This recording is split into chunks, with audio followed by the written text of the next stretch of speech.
भीख मांगता हुआ एक बूढ़े की कहानी। हर दिन एक भिखारी एक अमीर के घर रोज भीख मांगने जाता था, लेकिन घर का मालिक उसे गाली देकर भगा दिया करता था। एक दिन मालिक के कारोबार में अधिक से ज्यादा नुकसान होने के कारण वह अपना आपा खो बैठा। तभी इसी समय भिखारी भीख मांगने आया और मालिक ने पत्थर मारकर भगा दिया।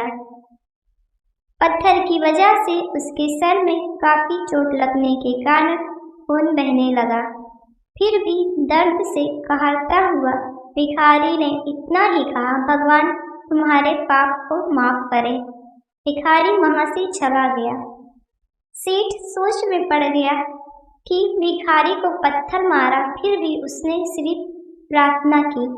सेठ का गुस्सा शांत हुआ, सेठ का मन शांत हुआ। भिखारी का रहस्य जानने के लिए सेठ ने भिखारी का पीछा करना शुरू कर दिया। भिखारी जहाँ जहाँ जाता, सेठ उसके पीछे जाता। सेठ ने देखा कि कोई उसको खाना देता, कोई उसको मारता, कोई अपमानित करता, कोई गाली देता।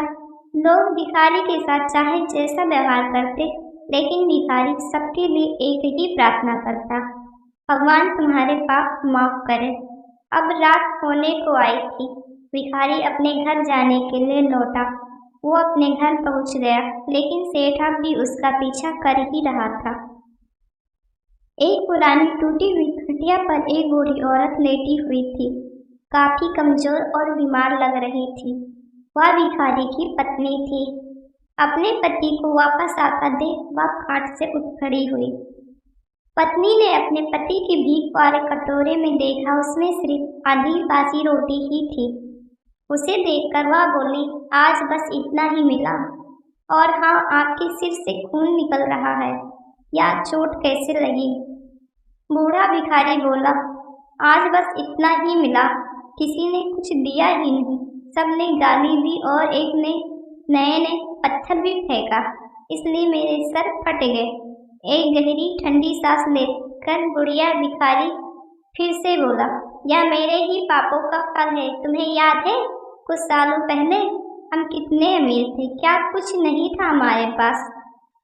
हर चीज जरूरत से ज्यादा थी, लेकिन हमने कभी दान नहीं किया, और उससे भी बुरा हमने उस अंधे भिखारी के साथ किया, जो हमारे द्वार पर भीख मांगने आया करता था। बूढ़ी पत्नी की आंखों में आंसू आ गए। वह बोली, हाँ, हम उस बेचारे के अंधे के साथ बहुत बुरा करते थे, उसका अपमान करते थे, उसे खाने के लिए रोटी की जगह कागज दिया करते थे, उसका मजाक उड़ाया करते थे, और कभी कभी मारा भी करते थे। मैंने कभी उसको रास्ता नहीं दिखा। एक बार मैंने उसके मुंह पर मिट्टी भी फेंक दी थी, और वह हमेशा दुखी होकर यही कहता कि भगवान तुम्हारे ये की सजा देगा, भगवान तुम्हारे पापों की सजा जरूर देगा। उसका श्राप सच हुआ और हम इस दुख भरी जिंदगी में आ गए। भिखारी बोला, हाँ, उसका श्राप सच हुआ, इसीलिए मैं किसी को बद्दुआ नहीं देता, चाहे कोई मेरे साथ कैसा भी बर्ताव करे। मैं हमेशा उसके लिए प्रार्थना करता हूँ। मैं नहीं चाहता कि कोई भी हमारी जैसी जिंदगी का अनुभव करे, किसी को भी क्या हमारे जैसे दुखों का सामना करना पड़े। वो नहीं जानते कि वह कितना बड़ा पाप कर रहे हैं, इसलिए अनजाने में हुए पाप की ऐसी सजा किसी को भी न मिले। सेठ वहीं पर छुपकर यह सारी बातें सुन रहा था। अब उसे सब कुछ समझ में आ गया था। भिखारी और उसकी पत्नी ने वह आधी रोटी मिल बांटकर खाई और भगवान को धन्यवाद बोलकर सो गए। अगले दिन बड़ा भिखारी फिर से भीख मांगने गया। सेठ के घर के पास जाते हैं। सेठ ने पहले से गरम रोटी या उसके लिए निकाल कर रखी थी। उसे देते हुए सेठ विनम्रता से बोलते हैं, माफ कर दीजिए बाबा, मुझसे बहुत बड़ा गलती हो गई। बूढ़ा भिखारी बोला, भगवान तेरा भला करे। इतना कहकर वह आगे चला गया। इस कहानी से जो सीख लेने लायक है वह बड़ी ही सिंपल है कि चाहे किसी के बारे में बुरा कहे या भला करे, लेकिन भगवान सिर्फ कर्म के हिसाब से उनको फल देता है। क्या हुआ अगर भगवान नहीं दिखता? लेकिन यह बात बिल्कुल सच है, उसके खाते में सबका हिसाब बहुत पक्का होता है।